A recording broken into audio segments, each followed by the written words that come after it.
Well, should we talk about the big event this week? Let's see. Let's start. So what we're gonna do is Yeah. obviously Summer Game Fest happened, the Xbox Showcase happened, and the Nintendo Direct happened. I want to get your thoughts on all of it, but we're gonna kind of go over not every game, just kind of like 8 to 10 of our favorite things that we're showing off. Obviously, if we have duplicates, we can just kind of have that conversation. But overall, how do we feel about Summer Game Fest and all the other activities going on? Stephanie, LeRon and I kind of already talked about State of Play, but what did you think of everything?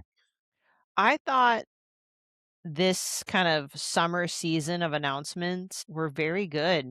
There were very few losers here, and even the ones that weren't that great were still pretty great. So I think this was definitely a good year. I mean, Sony had some good showings. Personally, I think this is the best Xbox one I've seen in a while, so long as they keep with their promises of what they've been showing and things eventually pay off. Summer Game Fest was relatively good. I always love Day of the Devs. I always love wholesome games. And the Nintendo Direct, I know not it wasn't everybody's favorite, but I honestly thought it was fantastic.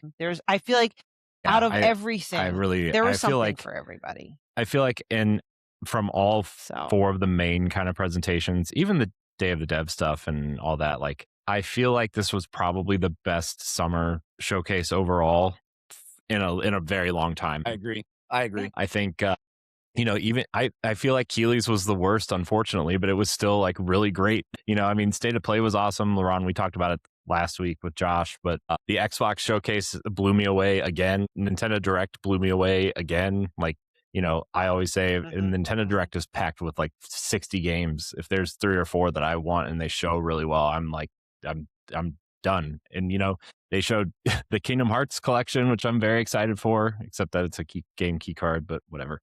I know, God, thank you.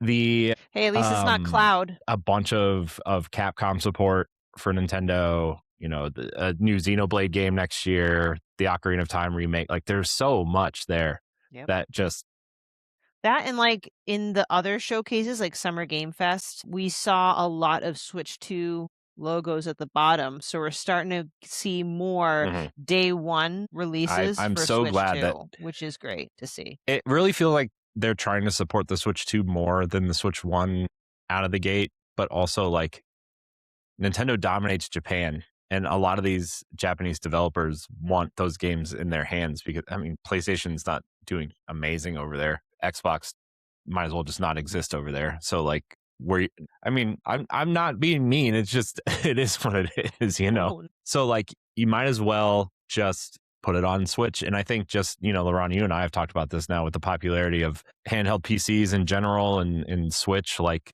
the way these games could and should scale is really starting to benefit that market specifically, and Capcom's killing it.